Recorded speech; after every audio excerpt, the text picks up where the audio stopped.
बिस्मिल्लाहिर्रहमानिर्रहीम। अस्सलाम वालेकुम नाज़रीन। 7 शरीफ में इंडस हाईवे टोल प्लाजा पर मोटरवे पुलिस की जानिब से एक आगाही कैंप का इनेकाद किया गया। इस हवाले से देखते हैं हमारे नुमाइंदा खصوصी वकार अली मल्ला की ये रिपोर्ट। कैंप लगाते हैं ये हम लोगों को बताने के लिए कि लोगों में आगाही लाने के लिए कि लोगों को मालूमात हो कि ये मोटरवे ने कैंप किस लिए लगाया है। ये हम अपने लिए नहीं बल्कि ये आम पब्लिक के लिए, ट्रांसपोर्टर वालों के लिए, इनके लिए लगाते हैं हम, ताकि ये जो ड्राइवर हजरात हैं इनको आगाही हो कि ये कैंप क्यों लगा है। इनको बताने के लिए कि जो कोन्स है, ये फर्स्ट एड बॉक्स है, ये फायर एक्सटिंग्विशर है, स्टॉप साइन है, ये हमने यहाँ पे इसलिए लगाए। और भी आइटम्स है। ये गाड़ी में जो एक्सीडेंट के दौरान में लोग फंस जाते हैं तो हमारे पास कटर भी है। हम कटर से गाड़ी को काटते हैं, बंदे को नहीं। गाड़ी को काट कर फिर हम बंदे को निकालते हैं, उसको फिर हॉस्पिटल वगैरह भिजवा देते हैं। आपको कोई सिलेंडर निकल जाए तो ये मैं जुर्मदार हूँ। हमने अपने अफसरान आला के कहने पर इतनी सख्ती की हुई है ये मोटरवे ने कि कोई भी गाड़ी में सिलेंडर, आपको सिलेंडर नहीं मिलेगा। तो हम तकरीबन आप समझ लें कि हर 15 दिन के बाद लगा देते हैं। ये कैंप तो 24 घंटे हमारी चल रही होती है, क्योंकि हमारी ये टोल प्लाजा है, ये ब्रीफिंग पॉइंट है। यहाँ पे हमारे अफसर तैनात होते हैं, मौजूद होते हैं ड्यूटी पर। तो वो जो है हर रोज़ाना की बुनियाद पर ड्राइवरों को ब्रीफिंग देते रहते हैं। जेका लॻई असां आवाम जे लाइ अवेयरनेस जे लाइ ब्रीफिंग आवाम जे लाइ रोड यूज़र्स जे लाइ जेके ड्राइवर्स आहिनि ऐं जेके रोड यूज़ था कनि, ड्राइवर या उन्हनि में गाॾियुनि में सवारियूं वेठल आहिनि आवाम, उन्हनि जे लाइ जेको आहे सो कैंप लॻाई आहे। त जेको आहे सो फायर एक्सटिंग्विशर आहे या गाॾी ख़राबु थी वञे त उहा तव्हां 130 हेल्पलाइन ते कॉल कयो, मोटर पुलिस पहुची वेंदी। या वरी तव्हां फायर एक्सटिंग्विशर जेको आहे सो पंहिंजी गाॾी में रखो था, जेका गाॾी गरम थी वञे, बाहि वग़ैरह लॻे थी गाॾी में, त उहो तव्हांखे विसाइण जे कमु अची थो सघे। ऐं तक़रीबन फर्स्ट एड बॉक्स पियल आहिनि, जिते एक्सीडेंट वग़ैरह थी थो वञे, को धक वग़ैरह लॻे थो त उनखे तकड़ में फर्स्ट एड बॉक्स ॾिनी वञे, त जेका जीअं उन्हनि जो माना का बांह थी भॼी पए या रत ज़ाया न थिए, उन जे हिसाब सां फर्स्ट एड बॉक्स असांजी तमामु गाॾियुनि में मौजूदु हूंदा आहिनि।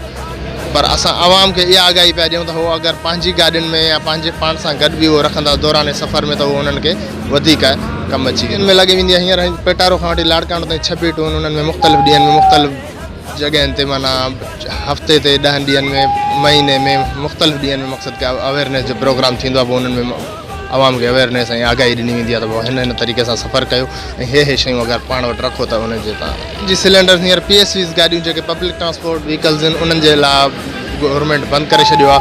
बाक़ी का जीअं प्राइवेट कार वग़ैरह आहे उन्हनि में अञा हले थो पियो। बाक़ी जेका पब्लिक व्हीकल सर्विस आहे उन्हनि जे लाइ गवर्नमेंट बंदि करे छॾियो आहे। जीअं वेन्स आहिनि, बसिस आहिनि, उन्हनि में कोन्हे को त गाॾियूं हलंदियूं। उन्हनि खे इहो मैसेज ॾिनो थो वञे त अगरि का बि कंहिंखे हेल्प वग़ैरह मोटरवे ते दौरान खपे त उन्हनि खे 130 हेल्पलाइन आहे मोटरवे पुलिस जी, उन ते कॉल कंदा त मोटरवे पुलिस उन्हनि वटि विदिन 10 खां 15 मिंटनि जे अंदरि को बि मसइलो थी थो सघे। का हेल्प गाॾी ख़राबु थी वई या टायर पंचर थी वियो या को बि मसइलो आहे त उन में 10 खां 15 मिंटनि जे अंदरि मोटरवे पुलिस उन्हनि वटि पहुची वेंदी।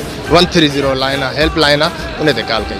या हमसफ़र एप्लीकेशन आहे, उहा डाउनलोड कनि पंहिंजे मोबाइल में। अगरि कंहिं वटि नेट ऐं टच मोबाइल आहे, हमसफ़र एप्लीकेशन आहे, उहा डाउनलोड कनि, त उन ते उनजी लोकेशन जी ख़बर पइजी वेंदी आहे त उहा जेको हमरा कॉल करे थो कहिड़ी लोकेशन ते बीठल आहे। हज़रात जो तावन हींअर सुठो आहे। हींअर तक़रीबन पहिरियां रोड ते हिन ते तव्हांखे ख़बर हूंदी त एक्सीडेंट जो रेशो तमामु वधीक हो।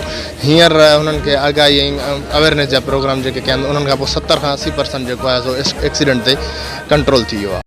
जमीन नहीं सोना, प्लॉट नहीं खजाना, आज की सरमायाकारी, कल का बेशुमार मुनाफा। FDA सिटी सरगोदा रोड भी सैकड़ों रहायशी और कमर्शियल प्लॉट्स का शानदार नीलाम। मुख्तलिफ ब्लॉक्स में बेहतरीन महल्ले वकू के 541 रहायशी और कमर्शियल प्लॉट्स की नीलामी 16, 17 और 18 दिसंबर 2020 को FDA सिटी में होगी। कारोबारी अफराद के लिए इंतहाई सुनहरी मौका। प्लॉट्स की तफसीलात और शराइत नीलामी की मालूमात दफ्तर FDA सिटी से हासिल की जा सकती हैं। राब्ता के लिए फ़ोन नंबर 04188109226, 0300 76222927, 0334 1800 553।